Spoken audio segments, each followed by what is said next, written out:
Hi everyone, welcome to my channel. ತಮ್ಮೆಲ್ಲರಿಗೂ ನಮ್ಮ ಚಾನಲ್ಗೆ ಸ್ವಾಗತವನ್ನು ಕೋರುತ್ತಾ ಇವತ್ತಿನ ವಿಡಿಯೋದಲ್ಲಿ 2026ನೇ ಶೈಕ್ಷಣಿಕ ಸಾಲಿನ ವಿವಿಧ ಮೊರಾರ್ಜಿ ವಸತಿ ಶಾಲೆಗಳ ಮೊದಲ ಸುತ್ತಿನ ಸೀಟು ಹಂಚಿಕೆ ಕುರಿತಾಗಿ ಹಾಗೂ ಇಲ್ಲಿ ಸೆಕೆಂಡ್ ಲಿಸ್ಟ್ ಯಾವಾಗ ಬರಬಹುದು ಎನ್ನುವಂತಹ ಮಾಹಿತಿಯೊಂದಿಗೆ ಇವತ್ತಿನ ವಿಡಿಯೋವನ್ನು ಪ್ರಾರಂಭಿಸ್ತಾ ಇದ್ದೀನಿ. ಇನ್ನು ತಾವುಗಳು ನಮ್ಮ ಚಾನಲ್ ಫಸ್ಟ್ ಟೈಮ್ ನೋಡ್ತಾ ಇದ್ದರೆ ತಾವೆಲ್ಲರೂ ಕೂಡ ಈ ಚಾನಲ್ ಸಬ್ಸ್ಕ್ರೈಬ್ ಆಗಿ ಅಂತ ತಿಳಿಸುತ್ತಾ, ಓಕೆ ನೋಡಿ, ಇಲ್ಲಿ ಮೊದಲ ಸುತ್ತಿನ ಸೀಟು ಹಂಚಿಕೆ ಕುರಿತಂತೆ ಈಗಾಗಲೇ ಕರ್ನಾಟಕ ಪರೀಕ್ಷಾ ಪ್ರಾಧಿಕಾರದವರು ಇಲ್ಲಿ ಮಾಹಿತಿಯನ್ನು ಬಿಡುಗಡೆ ಮಾಡಿರ್ತಾರೆ. ನಾನು ಈಗಾಗಲೇ ಹಿಂದಿನ ವಿಡಿಯೋದಲ್ಲಿ ತಿಳಿಸಿದ್ದೇನೆ. ಏನಂದರೆ ಫಸ್ಟ್ ರೌಂಡಲ್ಲಿ ಸೆಲೆಕ್ಟ್ ಆದಂಥ ವಿದ್ಯಾರ್ಥಿಗಳು ಅಡ್ಮಿಷನ್ ಮಾಡಲಿಕ್ಕೆ ಕಡೆಯ ದಿನಾಂಕ ಇಲ್ಲಿ ತಮಗೆ ಗೊತ್ತಿದೆ, ನಾನು ಈಗಾಗಲೇ ಹಿಂದಿನ ವಿಡಿಯೋದಲ್ಲಿ ತಿಳಿಸಿದ್ದೇನೆ. ಇಲ್ಲಿ ಅವರು ಮೇ 30 ಅಂತ ತಿಳಿಸಿದ್ರು. ತಾವು ಕೂಡ ನೋಡಿರ್ತೀರಿ. 2026ನೇ ಸಾಲಿನ ವಸತಿ ಶಾಲೆಗಳಲ್ಲಿ 6ನೇ ತರಗತಿ ಪ್ರವೇಶಕ್ಕಾಗಿ ಮೊದಲನೇ ಸುತ್ತು ಅಂತ ಕೊಟ್ಟಿದ್ದರು.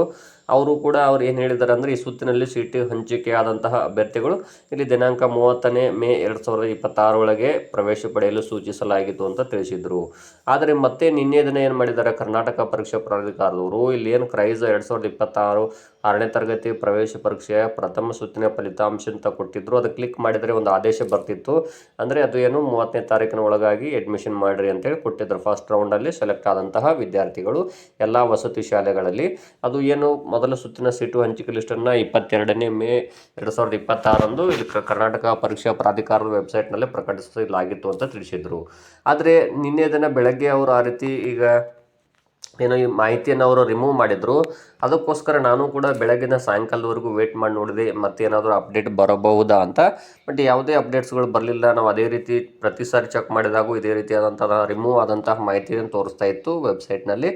ಹಾಗಾಗಿ ನಾನು ತಕ್ಷಣ ನಿನ್ನೆ ರಾತ್ರಿ ನಮಗೆ ಸಮೀಪವಿರುವಂತಹ ಒಂದು ವಸತಿ ಶಾಲೆಯ ಪ್ರಾಂಶುಪಾಲರನ್ನು ಕೇಳಿದಾಗ ಅವರು ತಿಳಿಸಿರುವಂತಹ ಒಂದು ಮಾಹಿತಿಯನ್ನು ತಮ್ಮೊಂದಿಗೆ ಇವತ್ತು ಶೇರ್ ಮಾಡ್ಕೊಳ್ತಾ ಇದ್ದೀನಿ. ಯಾಕಂದರೆ ಬಹಳಷ್ಟು ವಿದ್ಯಾರ್ಥಿಗಳು ಅಡ್ಮಿಷನ್ ಮಾಡಬೇಕಾಗಿದೆ. ಇನ್ನೂ ಕೆಲವು ವಿದ್ಯಾರ್ಥಿಗಳು 2ನೇ ಸುತ್ತಿಗೋಸ್ಕರ ಕಾಯ್ತಾ ಇದ್ರಿ. ಅದಕ್ಕೋಸ್ಕರವೇ ಈ ಮಾಹಿತಿ ತಮಗೆ ಶೇರ್ ಮಾಡ್ತಾ ಇದ್ದೀನಿ. ಏನು ಅಂದರೆ, ಈಗಾಗಲೇ ಮೊದಲ ಸುತ್ತಿನ ಸೀಟು ಹಂಚಿಕೆ ಸಂಬಂಧಪಟ್ಟಂತೆ ನಮಗೆ ಈಗಾಗಲೇ ಇನ್ಫಾರ್ಮೇಷನ್ ಬಂದಿರುತ್ತದೆ ಕರ್ನಾಟಕ ಸರ್ಕಾರದಿಂದ.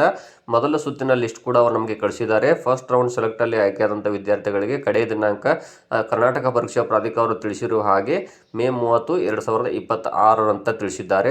ಯಾಕಂದರೆ ಅವ್ರಿಗೆ ನಾನು ಈ ರೀತಿ ಹೇಳಿದೆ, ಏನು ಕರ್ನಾಟಕ ಪರೀಕ್ಷಾ ಪ್ರಾಧಿಕಾರದ ವೆಬ್ಸೈಟ್ನಲ್ಲಿ ಮತ್ತೆ ರಿಮೂವ್ ಮಾಡಲಾಗಿದೆ ಈ ಆದೇಶ ಅಂತ ಕೇಳಿದಾಗ ನಮಗೆ ಅದು ಇನ್ಫಾರ್ಮೇಷನ್ ಇಲ್ಲ. ಆದರೆ ನಮಗೆ ಸರ್ಕಾರದಿಂದ ಬಂದಂಥ ಮಾಹಿತಿ ಪ್ರಕಾರ ಮೊದಲ ಸುತ್ತಿನಲ್ಲಿ ಆಯ್ಕೆಯಾದಂಥ ವಿದ್ಯಾರ್ಥಿಗಳಿಗೆ ಲಾಸ್ಟ್ ಡೇಟ್ ಮಾತ್ರ 30ನೇ ಮೇ 2026 ಅಂತ ತಿಳಿಸಿದ್ದಾರೆ. ಹಾಗಾಗಿ ಯಾರು ಸೆಲೆಕ್ಟ್ ಆಗಿದ್ದರೆ ಅಷ್ಟರೊಳಗೆ ಬಂದು ಅಡ್ಮಿಷನ್ ಮಾಡಿ ಅಂತ ತಿಳಿಸಿದ್ದಾರೆ.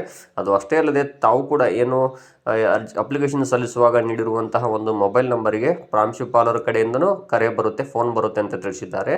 ಒಂದು ವೇಳೆ ಅವ್ರು ಫೋನ್ ಮಾಡದೇ ಇದ್ದರೂ ಕೂಡ ತಾವುಗಳೇ ಹೋಗಿ ಯಾರ್ಯಾರು ಸೆಲೆಕ್ಟ್ ಆಗಿದ್ರೆ ತಕ್ಷಣವೇ ಅಡ್ಮಿಷನ್ ಮಾಡಿ.